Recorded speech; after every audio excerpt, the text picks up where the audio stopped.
Psycho from 1960 is literally one of the best films ever made.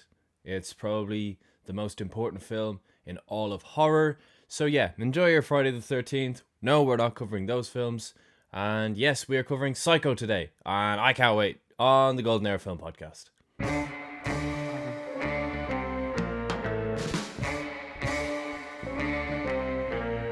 Hello, everybody, and welcome back to the Golden Hour Film Podcast. Yes, we are covering Hitchcock again, although, as far as I'm aware, probably for the last time this year.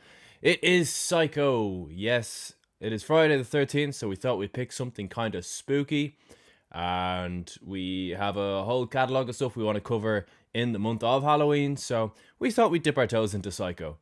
And when I say we, I'm obviously referring to myself and, of course, my co-host, not guest host, Shane Mulvaney. How you doing, everyone? Looking forward to delving into one of the most famous horror films of all time here today.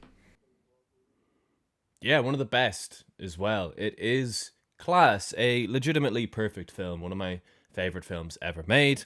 And I don't have enough good things to say about this film. I couldn't possibly say exactly how I feel about this film, because I would just be ranting for 6 hours about how amazing it is, but I'll try and keep my love for Psycho as concise as possible. Shane, how are you? Yeah, I'm good, Harry. I haven't watched as much as I would like lately, but I did watch Psycho in preparation for this podcast, and it's only the second time I've seen it, believe it or not. But it's an incredible film. Really, really worth going out of your way to watch. As well as next week's episode, which we'll talk about at the end of this podcast. But yeah, Psycho is an incredible film. Yeah, there's so many things that are amazing about it. Obviously, the score is one of the best in the history of cinema, in my opinion, from Bernard Hermann, who did such a good job that Hitchcock actually doubled his salary after the film, because Hitchcock, who I would say, particularly in his Truffaut interview, was like somewhat good at giving people their props. He literally said roughly 33% of why Psycho is great is the score alone. It's incredible. It's one of the best scores ever. It's so simple yet so effective. Really, it probably didn't take. I don't know. It probably didn't take him that long to write it. But it didn't need to be. It's like if you do, as a kid, if you do your homework in 10 minutes. And it was perfect. You don't need to fucking spend an extra 20 minutes on it. Like, it's really, really so simple yet so effective. It's got some of the most famous characters in the entire horror genre, with Marion Crain, Mrs. Bates, and of course Norman Bates, one of the best characters, probably the best character in Hitchcock's entire filmography, in my opinion. One of the best performances in all of Hitchcock's filmography. Somehow Anthony Perkins did not get an Oscar nomination for it, which is insane to me. The film got 4 nominations and won literally nothing at the Oscars. 1960 was an insanely stacked year, but still, how Psycho won nothing. How it didn't win Best Score is like absolutely insane to me. It is known for so many things. The twist, which we won't talk about, and the ending, the Bates Motel itself, the characters, the writing. It's like a legitimately perfect film. Yeah, it's honestly, it's something that obviously I wouldn't say about many films, but this week and next week, two pretty films verging pretty much on perfect. Like, they execute what they're trying to do so incredibly well. Apparently, Psycho wasn't actually meant to be a success. Everyone kind of thought that it was like just a sleazy horror film, and Paramount were pretty much convinced that it would flop. So they deferred pretty much all the rights straight over to Hitchcock, which they would promptly regret when the film would absolutely rake it in at the box office, and Hitchcock would make way more than he would have if they hadn't done that. Yeah, if you don't know the twist, stop watching this episode right now. Go watch the film and come back. But to prevent people from knowing about the twist, one of the things that Hitchcock did was he bought the rights to the book and the rights to the publication of the book, and then personally bought like hundreds and hundreds of copies of the book so that it wasn't really in circulation, so that the twist ending and the other twists that happen in the film weren't public knowledge. He also made the cast on day one raise their right hands and swear an oath not to tell anybody anything that happens, and nobody knew about the twist ending until the day they actually shot it, which is insane to me that like the actors weren't reading the book, but maybe Hitchcock just didn't let them read the book. I'd I'm imagine not he sure. didn't let them because apparently the original novel of Psycho, which was published in 1959, was based on a real life serial killer, something that Hitchcock was obviously, we've talked about in previous films of his, such as Shadow of a Doubt and Rope. Mm-hmm. He would pull from real life cases like this and real life headlines, and it was based on a real life serial killer and grave robber named Ed Gein, and the infatuation with his mother and the obsessive interest in taxidermy were elements taken apparently from this Gein fellow. And apparently in the novel, which I haven't read, but I would like to very much, Norman Bates is short, fat, middle-aged, and very, very unlikable. So the film like takes a 180-degree turn and pretty much makes him obviously handsome, tall, kind of youngish, pretty like likable for a lot of the film, pretty deliberately, because that's Hitchcock with his great instincts there yet again, because he knew how effective it would be once certain rugs were pulled from certain places. Yeah, and a couple of weeks ago we did a segment on the podcast where we talked about what we watched recently. I think we just saved that to the end because I just want to talk about Psycho for now. And let's just get into our spoiler-free reviews. Here's my spoiler-free review. It's Psycho. It's legitimately perfect. It's one of the best films ever made. It's one of my personal favorite films ever made. And you can't really review Psycho without spoiling it. Shane, what's your spoiler-free review of Psycho? Psycho is one of the greatest. Like, I'm not a massive horror fan. I definitely enjoy the genre, but I'm not someone who goes out of their way to watch horror films. It's by a large distance my favourite horror film of all time. It's probably top 3 Hitchcocks for me, and again, it's pushing right, like it's right in the conversation of number 1. It kind of changes every now and then. In fact, as I speak right now, maybe it's recency bias speaking, but it probably is my number 1 Hitchcock film.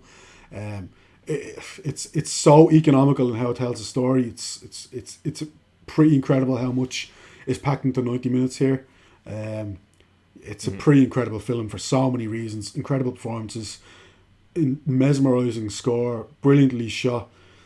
Hitchcock just at his absolute most Hitchcockiest, if that's a word. It probably isn't, but there we go. It's everything you would want from kind of a horror film and a Hitchcock film pulled into one. So the film begins in Phoenix, Arizona at 2:43 p.m. on Friday the 11th, not quite Friday the 13th. Again, straight away, it was quite deliberate, this timing, because Hitchcock introduces us to two of the most famous names in horror, Sam Loomis and Marion Crain. And Hitchcock basically wants to make it shown that she has spent her entire lunch hour with this guy, because it is 2:43 and her lunch hour is coming to a close soon. And straight away, Sam Loomis, the name Loomis is literally because of Psycho been used in so many horror films, because as a horror director, how can you not acknowledge that Psycho is literally the reason that you're making the film that you're making? Loomis from Scream, probably the most famous example, but there are others. Yeah, there's Dr. Loomis from Halloween as well, of course. It's an integral surname in all of horror, and here's the original. It's Sam Loomis, who is the love interest of our protagonist of the film, played by Janet Leigh. It's Marion Crain. What do we know about Marion Crain in this opening scene? Well, we know that basically she's getting off with Sam Loomis, this guy. She works at a bank. It's not a bank, is it? It's a...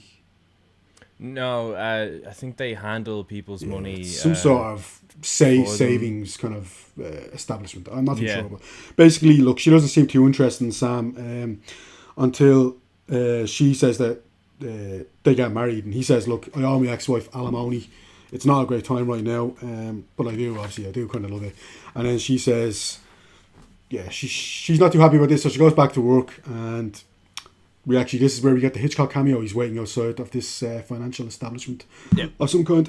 Yeah, he said he wanted it to be as early as possible because he didn't want people to be looking for him during the important scenes throughout the film. So he wanted to get his cameo out of the way straight away. Yeah, so that's where we get the trademark Hitchcock cameo. So, yeah, then she goes in and she chats with her colleague, Catherine, who is the real-life daughter of Hitchcock. She's Patricia Hitchcock. And it's a decent enough performance by Patricia.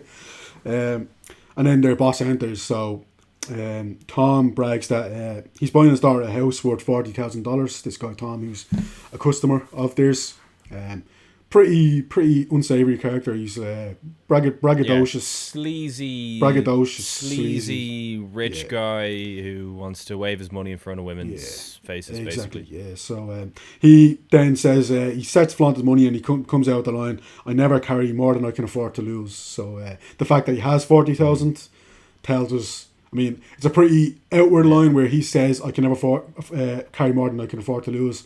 So instantly she thinks, right, so you can afford to lose 40k then, pal, pretty much. Yeah. So then Marion's boss suggests putting the money in a safe until Monday morning.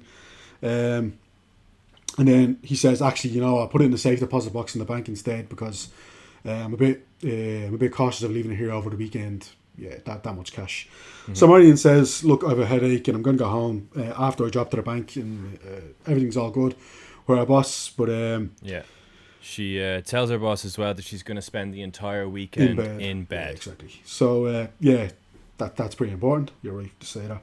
And, we go back to Marion, who would appear that she's at her apartment, but not only is she not in bed, but she has a packed suitcase on the bed, and looks like she's pretty frantically packing her suitcase, so it's pretty obvious that she's looking to steal this dude's money and she's looking to get out of Dodge ASAP.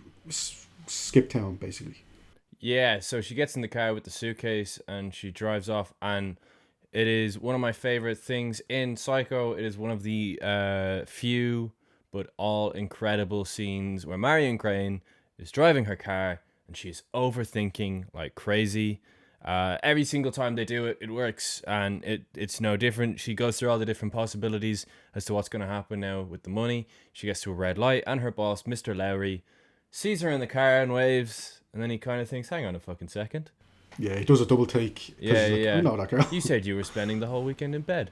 So she heads through that red light as soon as it goes, and she is going towards her sister. And she's driving down the highway and it's getting pretty late. She's obviously been driving for quite a while. The headlights are dazzling her, so she pulls in the side of the highway and she falls asleep, only to be woken up by a highway patrolman the next morning. And yeah, it's a really well shot scene. It's a great scene, really well acted scene, I may say, where Marion Crain is hella suspicious for no reason, it seems.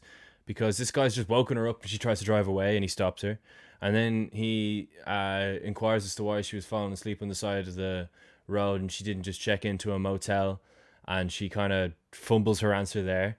And one thing that this film does really well is whenever guilty characters are being interrogated, the performances are all brilliant. They always kind of start strong and then kind of stumble and trip and fall their way through these confrontations, and this is the first of those scenes. And she just can't help but be incredibly suspicious to this highway patrolman, and eventually she does manage to get away. And again, here's where the music just starts to be absolutely amazing. The violins are so fucking great, and she just overthinks like hell as we see that this highway patrolman is just following her the whole time, even though he's let her go ahead because of how insanely suspicious she was. And she pulls into California Charlie's car rental shop. What do you call it? Car shop. Basically Charlie. Used car. It's his spot. Yeah, it's a used car dealership of some kind. So she's looking to basically trade in her car for a different model, because she knows that the cops now. This highway patrolman probably took her plate, so she's probably overthinking the whole situation. She has an Arizona plate and she's now in California, and she spotted every car around her has a California license plate, so her car would stick out like a sore thumb. Yeah, and then she starts chatting to a salesman who's obviously trying to give her the old sales pitch, but then she notices the cop from before, staring at her from across the street. So this guy, yeah, he obviously followed her to this place, and he's still pretty suspicious of her. So she's anxious to just do a straight swap, and the salesman jokes that it's the first time the customer ever high pressured the salesman. So he's obviously pretty suspicious about the fact that she's looking to do this deal so quickly. The salesman begins to think then that the car might be stolen because she's so anxious to get the whole deal done. So he obviously knows something's off, and is to go inside then to close the deal. The police officer drives into the lot, and eventually she ends up kind of persuading the salesman to just do the deal on the spot. It's no cash needs to change hands. So he was like, "Oh, let's bring her for a test drive." And she's like, "No, just give me the keys." So yeah, she almost manages the belongings, which obviously include the $40,000 in the bag. But then she just about manages to forget or to remember it, and she throws it in the trunk. And she speeds off. So the cop is pretty flummoxed about the whole situation. Him and the salesman, they obviously know that something is pretty wrong about this whole situation. Yeah, California Charlie, the salesman, was like baffled as to how he opened with $700 and was like literally stood there waiting for her to haggle the price, and she just accepted, and it like blew his mind. He also had a funny line where he was like, "Don't give me any trouble," and she's like, "What are you talking about?" And he's like, "The first customer of the day is always trouble. They always have something to hide," which is kind of why he was like almost willing to cooperate in getting the deal done, because as the scene goes on, he actually becomes aware that, yep, she actually is like most of your first sales of the day, Charlie. She is dodgy. So again, another great scene with great music where she's driving and she's overthinking, and she's thinking about the conversation that California Charlie and the highway patrolman are probably having. And it's raining, and one of the best uses of no music, because as the music slows down to a halt, we see the Bates Motel sign. She's decided she's going to check into a motel, so she checks in to the Bates Motel. And one of my legit favorite pieces of blocking in all of cinema, just it's so aesthetically pleasing. Just this really small, wide-ass motel, and next to it is this really tall, blocky house. It's overlooking it. It just looks great. And yeah, she sees that there's this old looking woman in the window. We just see her shadow of the house, and there's nobody in the motel, so she starts tooting her horn, and the woman in the window disappears, and this fella comes out of the house, and he comes down and he's like, "Oh, I'm sorry, it's raining, so I couldn't even hear you driving in. My apologies." Sure, since they moved the highway, we have had very, very few customers. We've 12 cabins and 12 vacancies. It's Norman Bates. Oh yes, one of the best characters in horror. Yeah, Norman's a pretty helpful guy, I think it's fair to say. So he obviously takes her bags, and he brings her inside to kind of check in, and he shows her where the cabinet, what the room is. She's going to be staying in room 1, right next to the check-in desk place. Seems like a lovely chap overall. Credit to his mother, I think it's fair to say. Yeah, he's clearly raised well.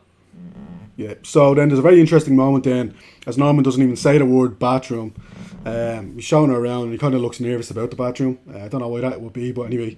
Then he offers Marion, says, "Look, you're probably hungry, like let me fix you up a sandwich." And she says, "Oh yeah, fair enough, like I am kind of hungry." Then after he leaves, she hides the money in the newspaper. She's kind of looking about where she can hide it in case something goes wrong. So she hides it in the newspaper, and then she overhears Norman's mother then refusing to let him have dinner with this woman, despite poor Norman's protestations. So yeah, clearly Norman's mother is a bit of a controlling influence, and the poor guy is just he's obviously under her thumb still, even though he's an adult guy. Yeah, because he wanted to bring her into the kitchen in the house, but the mother says no. So he instead brings a tray of sandwiches and stuff down to the motel, and she invites him into his bedroom, but Norman kind of gets a bit flustered, and he's like, "No, actually, I don't want to go into your bedroom. I think I'd rather just eat in my office, but you can come in with me. It's nice and warm in there." And they go into the office, and then he actually decides, "No, we'll go into the parlor, which is just behind the office." So they go in, and it's full of birds. It's a room full of birds. Norman's hobby is stuffing things, particularly birds. Yeah, he has an interest in taxidermy, which is obviously a bit freaky. But anyway, look, the lad can spend his time however he wants to. He actually says that his mother, quote, "isn't quite herself today." Yeah. So yeah, that's something that he says. And then he starts to bring her food, and he seems nervous about eating it in the room, obviously. And then so they go into the office, as he said, and he hints that something's after happening to his mother's partner, and that when he died, quote, she had nothing left. So clearly, his mother's been through a bit of an ordeal over the past kind of 10 years or so ago, and yeah, she hasn't really recovered from it. So poor Norman's been dealing with her in the meantime. Yeah, and Marion asks, "Oh, like, do you not go out with friends or anything?" And he says the immortal line, "A boy's best friend is his mother." So obviously he's quite close with his mother, and he then kind of hints that his mother might be a little bit on the crazy side. And Marion says, "Why don't you put her someplace?" And then Norman gets quite pissed. He's Yeah, like, pretty angry about that. "Someplace, people when they say someplace, they don't have the guts to say what they really think they mean in a mental institution. I'm not putting my mother in a mental institution." He gets really annoyed, and it kind of freaks Marion out a bit, so she gets up and she's like, "Right, I think I'm just going to go to bed, actually. I have a long drive ahead of me tomorrow back to Phoenix, Arizona. I have I have something I need to do tomorrow, which I think I've realized now. I've come to the conclusion I need to do something in Phoenix, Arizona tomorrow," alluding to the fact that she might just give the money back. She might just get that out of the way. And yeah, Norman's like, oh, he's quite apologetic for kind of snapping, and he says, "We all go a little mad sometimes." Again, another fucking amazing line. But yeah, he lets her, she goes to bed. But actually, before she goes to bed, she decides she's probably going to have a shower. Yeah, Norman actually, when she leaves the room, Norman spots the fact that she, for whatever reason, she's after checking in with a false name, so he's kind of suspicious about what that might be about. But yeah, then he starts to remove a painting from the wall, so the camera stays on Norman, and he walks over and removes the painting from the wall in the office. And Little Freak has a peepee hole. Yeah, it So came out the same year as Peeping Tom. And interestingly as well, the reason that the opening shot, or the opening scene, should I say, as well, was Marion in the room with Sam Loomis, is because Hitchcock wanted us to be Peeping Toms for the first scene. Again, just clever dude. But yeah, so Norman watches her get changed and get into the bathroom. So he just kind of storms out of the office and he goes back up to his house. yeah, pretty creepy stuff from Norman. Maybe he isn't the nice guy we thought he was after all. But yeah, Marion then sits at her desk and she's doing up sums. She's basically calculating how much cash is left, because obviously she's paid for the hotel room and she's probably paid for gas and stuff on the way. So of the 40k that she obviously stole, there's obviously a little bit of that gone. Then she rips it up and she flushes it down the toilet, and she gets into the shower and she begins to shower. But then, well, you take over, Harry. What happens then? Well, an old woman comes in, opens the curtain, and hacks her to death with a knife. The Pretty shower much, yeah. scene. The reason Yeah. Hitchcock made Psycho, because he read the book and he read about the shower scene. The shower scene is literally the reason this film exists in the way that it does, directed by Hitchcock and all that. And it is one of the most famous, iconic, and incredible twists in cinema. It happens less than halfway into the movie. Yeah. Well, it kind of like across. It like starts less than halfway in, but then ends more than halfway in. It's the center of the movie. Is this enormous plot twist? This old woman, you can see her wig, you can't see her face because of the way that the shadows are, stabs her to death. The music is literally incredible. It's probably the most Yeah. iconic usage of music in cinema, maybe besides Jaws. She gets hacked to death. She bleeds everywhere into the bath. She pulls the shower curtain down. She falls. She hits her head on the floor. Also, I forgot to mention, when she flushed her mats down the toilet, first ever flushing toilet in cinema. Fun fact. No, that's cool. Um, That's a great fact. yeah, first ever flushing toilet in cinema. And yeah, so she's dead. And we get this amazing shot of the drain, and it's like Yeah. taking in all the water and the blood, basically taking whatever's left of her besides her body. And then it's like faded into the shot of her eye. Don't know how she managed to keep it open for this long without like twitching. Yeah. And we pull out and we just see her dead with her eyes still open, leaning over the bathtub. And One of the Yeah, greatest scenes in one of the greatest twists and one of the greatest scenes in cinema history. It's yeah, absolutely iconic. And again, the film now it's killed off its protagonist. I mean, it's something that you don't see very often at all. Very very rarely happens. And yeah, just shy of half an hour. Sorry, just shy of halfway point of the film, and the film now has, as I said, killed off its lead protagonist. So I wonder who might take up that mantle. But yeah. and then Norman, we hear from the room, looking up at the house. We hear that Norman has discovered his mother has come in and she's covered in blood. So yeah, that old woman, yeah, Norman's mother has just hacked uh, poor poor Marion Crain to death. Again, it's so fascinating the way that this film was filmed, and not to get into anything that happens at the end of the film, but it must have been so fucking interesting to watch this film in 1960, and you've seen Norman's mother, but you still haven't seen her face. You don't know like who's playing Norman's mother. And even if you're like paying really close attention to the credits where like you'd see like a star's name or something, there's no names in the credits to stand out as playing Norman's mother. So it must have been so interesting trying to figure out like what is the deal, why is Hitchcock doing it like this.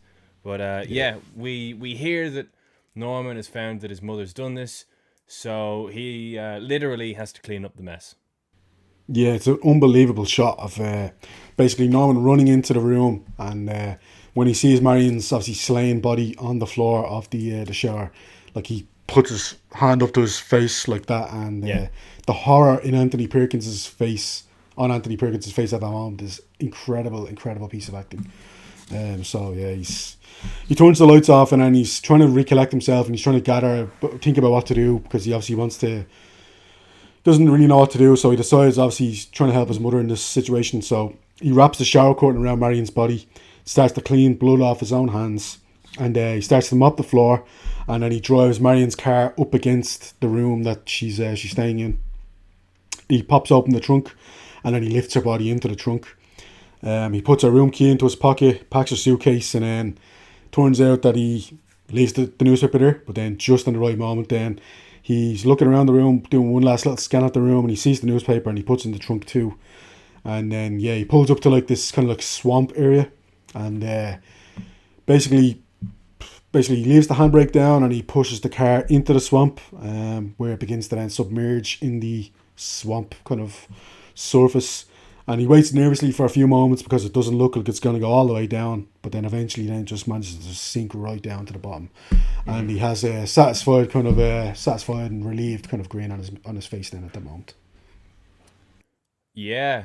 And then we go to Sam Loomis, who is in work, and Marion Crane's sister Lila has shown up, and she's looking for Sam. It's been a week now since Marion has left with the money, and Lila is convinced that Sam has something to do with her disappearing, and not necessarily that he maybe like did anything to her. He just thinks that they're probably conspiring together. So she wants the information. But meanwhile, another fella is looking in, and he's about to hit them with a bit of a bombshell of information. Is this private investigator? Yeah, Detective Milton, who's played by Martin Balsam, who's like one of the more famous character actors of the 50s and 60s. Yeah, he basically wants to talk about Marion, and he's looking for her since she stole 40k.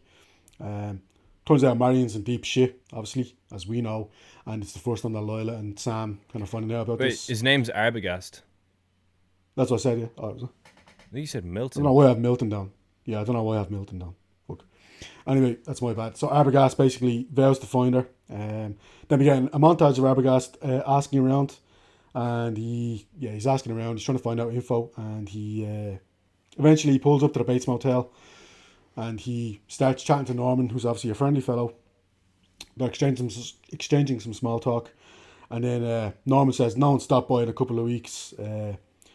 But then he slips up and lies about a couple coming last week, and Arbogast is like, well, you just said no one's here for a couple of weeks, pal. So which is it like? And Arbogast is like, look, can I just look through your kind of your logs of who's checked in now? And Norman's a bit reluctant because he's still trying to cover for his mother. But Arbogast, he said, like, all right, fair enough. Arbogast rifles through the sign-in book, and he puts two and two together that Marion obviously used an alias, which is something that Norman figured out as well. And Norman starts to answer nervously, which Arbogast, experienced private detective as he is, he obviously knows this straight away, and he says, look, your story doesn't add up, pal. I don't know what's going on here, but Norman says, look, come and check the 12 cabins with me. I'll show you there's no one here. And I think Arbogast is under the impression at this point that Marion's paid Norman some of the money to basically hide him, or hide her, away from the police and away from anyone who might come, because obviously she's on the run, she had to steal a bunch of money. And that's Arbogast's working theory at this point in time. Yeah, so Arbogast, then he wants to have a look in the house, and he sees that Norman's mother, again, her shadow is coming through one of the lit rooms at the top of the house, and he asks if anyone's home, and Norman says no. So Norman slips up again, and he's like, well, I can clearly see that there's a woman there. And he's like, oh, sorry, my mother's obviously home. And he actually says, he really slips up, and he's like, oh, but like she can't move or anything. It's almost like living alone. But like, obviously, if she can't move, then there's no way you'd forget that she was there. So now Arbogast is really suspicious. And yeah, Norman pretty much insinuates that like the only way you're looking in that house is if you go and get yourself a warrant. So Arbogast kind of agrees, and he's like, all right, well, I'll leave you to it. So, and he goes to a phone booth, and he calls Lila, and he says, right, I haven't actually found anything yet, but it was kind of suspicious that he lied saying that there was no one home when his mother was home. He also kind of slipped up in mentioning that the mother had an interaction with Marion and that they spoke. So he wants to go back to the house and ask the mother what they spoke about, but he's going to be home in an hour or less. He just needs to go and chat to the mother.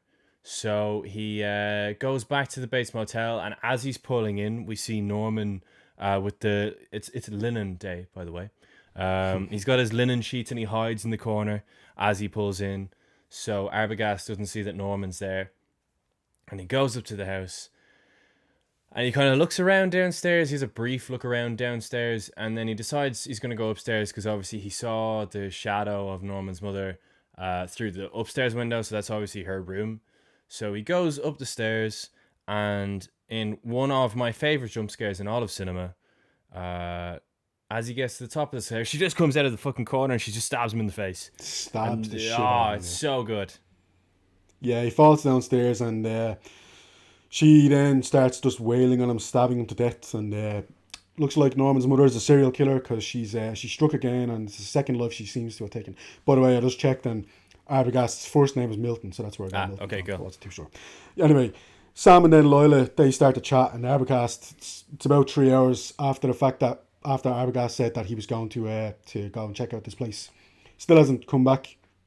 So Lila's starting to get a bit antsy.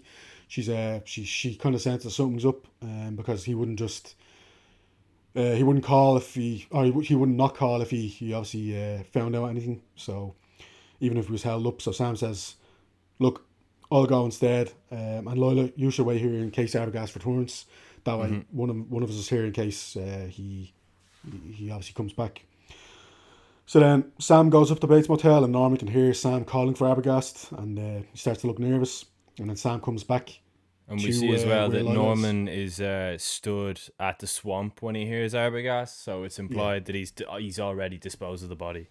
Disposed of Milton, yeah, but Arbogast's body, yeah. So then he comes back and he tells Lila Arbogast wasn't there, and she's like, oh, this isn't good at all, like, because clearly the guy wouldn't. He would have told us if something was up, so he would have called.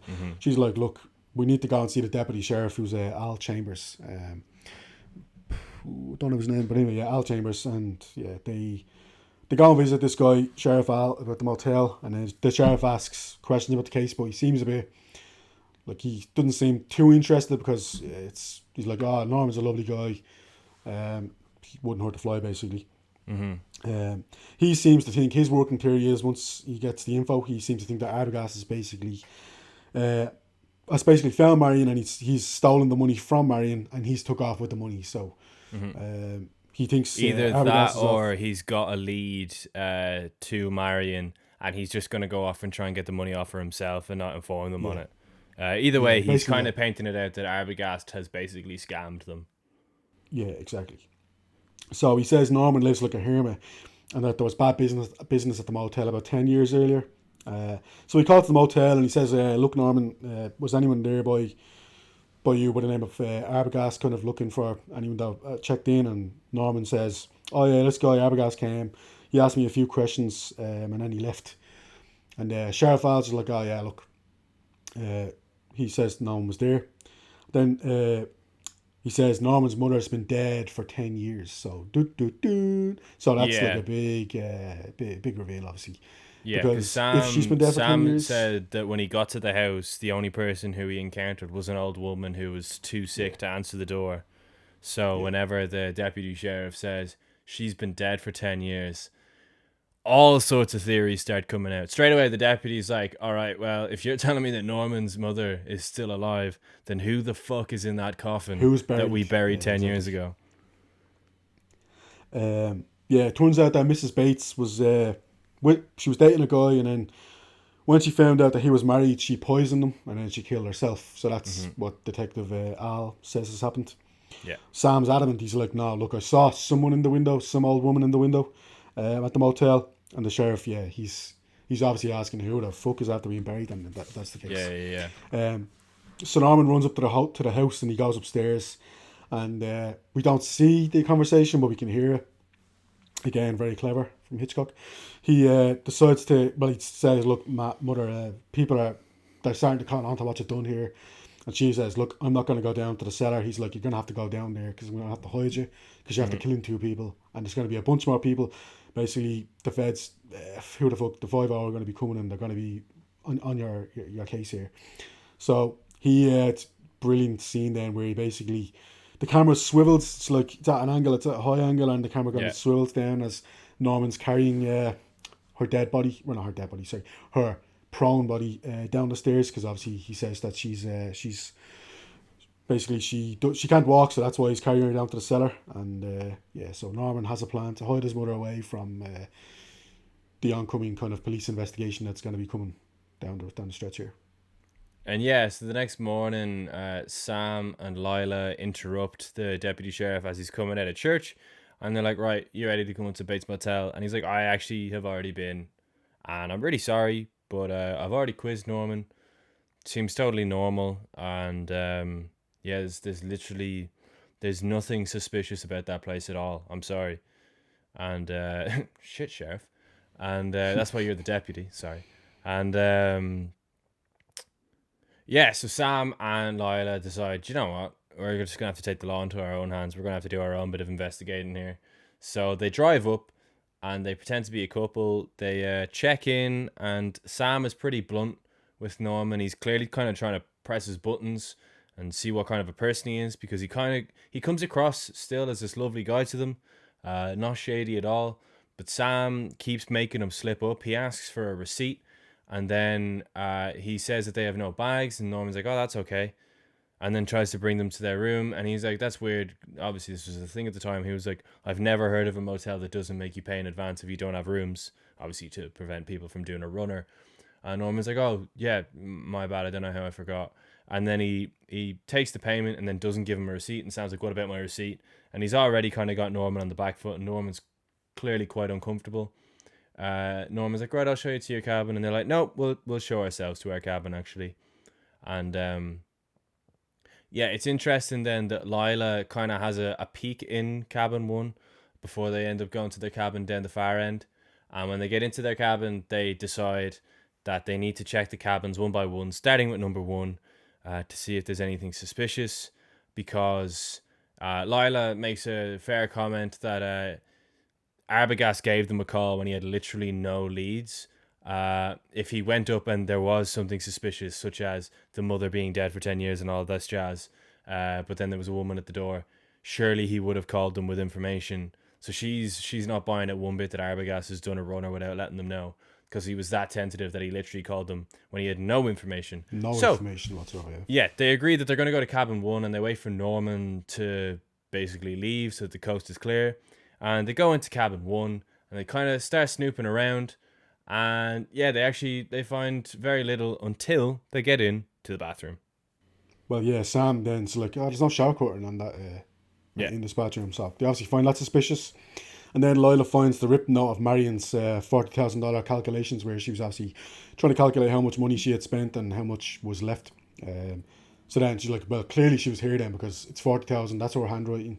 So clearly Marion was in this room, and she then starts to put two and two together, and she's like, right, well, she's obviously killed for her money. Someone's after stealing the money. Maybe this Norman guy, maybe someone else. And Lila says, look, I'm going to go talk to Mrs. Bates. You distract this Norman dude. So Norman and Sam then start to chat as Lila goes up to the cabin. There's some brilliant camera work as usual throughout this film. And then Lila enters Mrs. Bates' room, which appears to be filled with like personal items such as like clothes and ornaments. The bed has clearly been slept in, so yeah, Norman's mother obviously, as we know, has been staying in this room. She's not there now because she's down in the cellar. So Sam then, we cut back to Sam and he's questioning Norman pretty stringently at this point. He's not even trying to hide the fact that he thinks there's something wrong with this Norman guy. Mm-hmm. So Norman's like, nah, look, I'm not trying to hide anything here. The motel is all I need. Lila enters the room then with children's toys and a record player. So it's like there's a child living there, even though we know there aren't any children. There's only Norman and his mother. So it's a bit strange. And then Stan then continues to question Norman, and he outright accuses him of stealing Marion's money and hiding the money away. And Norman then realises that Lila's in the house and strikes Sam over the head with a blunt object. So pretty much takes Sam out, and he sprints up to the house because he doesn't want Lila to find his mother, obviously. Yeah. And yeah, that's pretty much when all hell breaks loose, I think. Yeah, because she sees him running up towards the house, and she's already investigated upstairs. So she runs downstairs to hide down there, and she finds what looks like a wine cellar, and then it looks like there's a fruit cellar further in.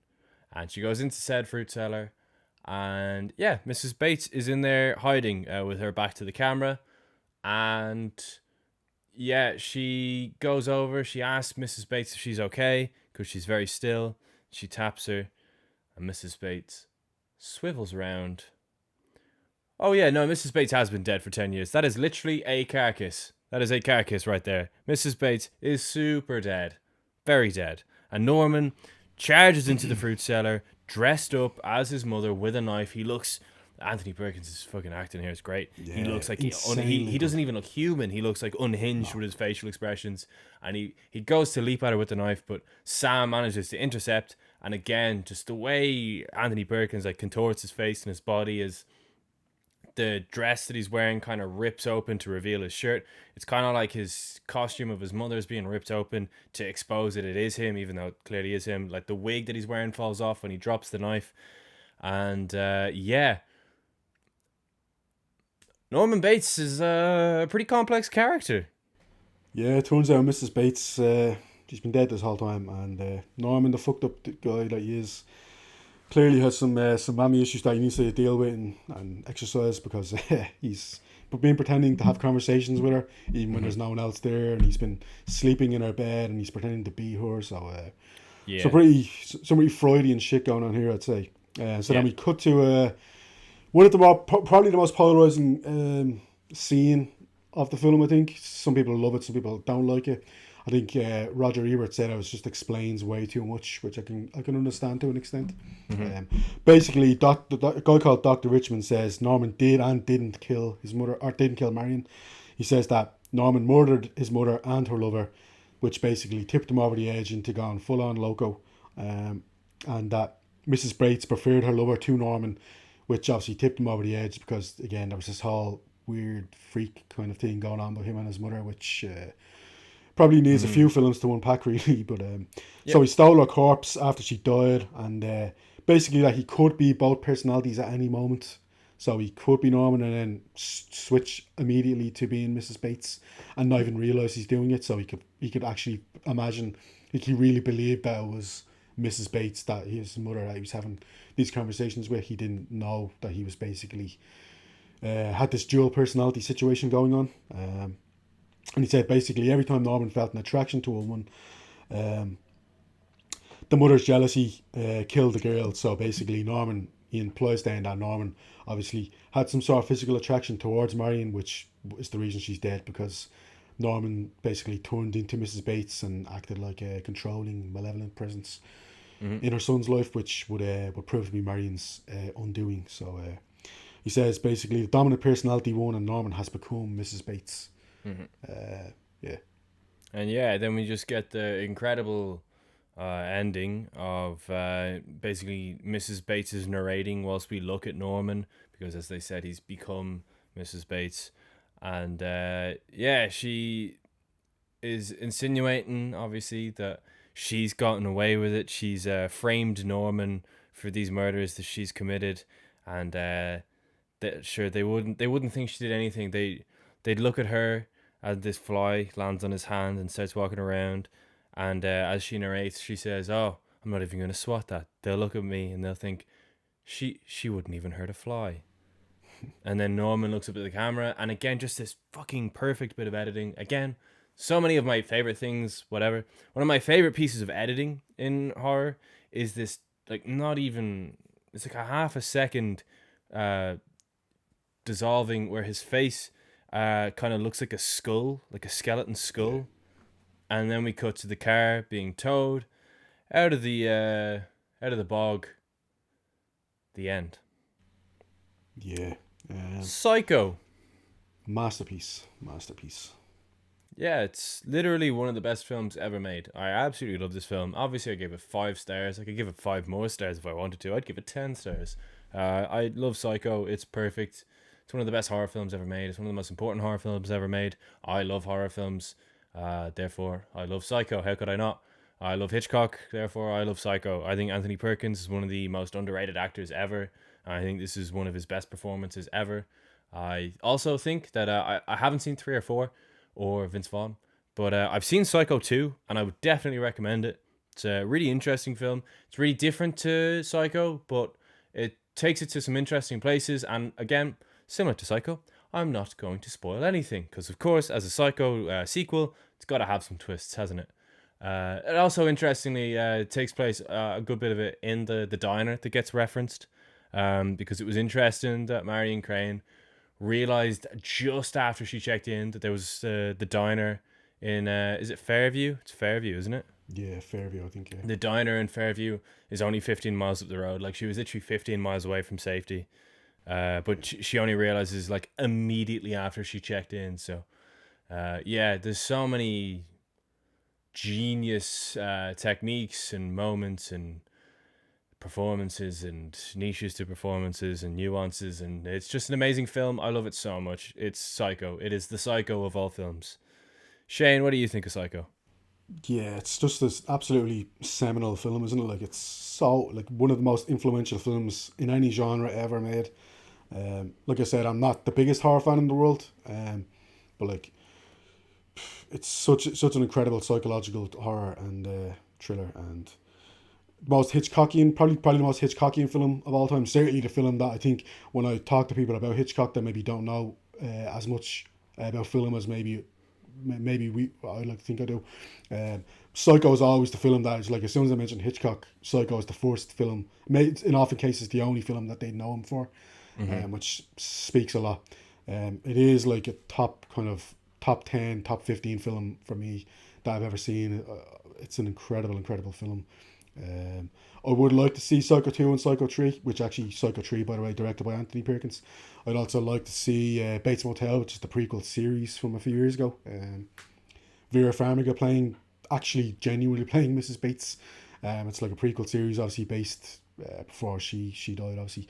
And Freddie Highmore as a young Norman Bates. So yeah, I'd like to check those out and kind of see how they compare. I mean, it's one of the greatest films of all time, so yeah, could easily go the other way, but it's just an incredible film. Again, way worth going out your way to see, and if you haven't seen it, you should really, as soon as this podcast episode finishes, you should watch it, because it's an incredible film. Yeah, even if you have seen it already, it's due a rewatch. I don't care how recently you watched it, it's due a rewatch. So Shane, before we announce what film we are talking about next week, Have you seen anything recently? Anything good? So yesterday I watched Charade, which is Class. yeah, it's a great film. Cary Grant and Audrey Hepburn, in a kind of like a murder comedy, like a murder mystery comedy. I do love a murder mystery. Anyone who knows that about me, anyone who knows me knows that I love a murder mystery, and pretty funny. Two good performances in the leads from Cary Grant. By the way, Cary Grant, I think, just has incredible chemistry no matter who he's cast opposite of. Yeah. The He guy's has so insane. much charisma. Literally charisma for days. On Hitchcock, I watched The Trouble with Harry from the 1950s, from 1955. Again, like a murder mystery comedy, similar maybe. It's a pattern developing here, maybe, but it's one where definitely leans more into the comedy side than the mystery side, or say than the thriller side, um, which is obviously not something that Hitchcock would usually do. Even though there's obviously funny moments in a lot of his films, they're usually on the kind of the more dramatic and kind of thriller sides. This is definitely played for laughs, where basically a body is found on a moor, and several different people think that they're the ones who have killed him, and they're each trying to kind of get rid of the body, and they're trying to work out how to get rid of the body. It's got a great performance, a couple of great performances, but one from Shirley MacLaine, which is one of my favorite actors of all time. The Apartment. Have you seen The One of his, Children's Hour yet? I haven't. That is her best I want to watch performance. that. She's I'm gonna fucking amazing check in that that out. film. She's incredible. And then I saw a recent release, well, a release from this year, obviously from last month. Blink Twice, Zoe Kravitz's directorial debut, which is yeah, it's worth the watch for sure. She does some really interesting stuff in that film. So haven't watched as much as I would like to over the last week or so, but yeah, that's kind of what I've been watching for the last few days. What about you? Yeah, so I watched Alien Romulus, the new film. Really enjoyable. The last 20 minutes alone is worth the price of admission, as I said on Letterboxd. I watched The Producers, which is a really interesting comedy, shall we say. Comedy is, of all the genres, probably the genre that dates the most, I feel. And some of the comedy still absolutely works, and some of it doesn't quite, to say the least. And yeah, that's about all I've watched recently. So Shane, why don't you tell us what you've so Shane, why don't you tell us what it is that we are covering next week? Yeah, and next week we are covering 12 Angry Men from 1957, directed by Sidney Lumet. Again, one of the greatest films of all time. We'll talk about it next week, but again, it's one of those films where, I mean, its average rating on Letterboxd is 4.6 from hundreds of thousands of reviewers, loggers, etc. So that should tell you how much people love this film. It's one of my absolute top 5 or 6 films of all time. It's an incredible film. A debut feature film from Sidney Lumet. I mean, I'm not sure anyone has ever made a feature film as good as this. We can talk about that next week, maybe. Due to technical difficulties, Harry's not going to be able to say goodbye and sign off for this week. Bit of a technical malfunction there. So, on behalf of Harry and myself, thanks for watching this episode of Psycho on Friday the 13th on the Golden Hour Film Podcast. And hopefully you'll join us next week for 12 Angry Men. As we said, one of the greatest films of all time, widely regarded as, certainly by myself and Harry. And yeah, we'll delve into that next week on the Golden Hour Film Podcast. So thanks for watching, and we'll see you next week.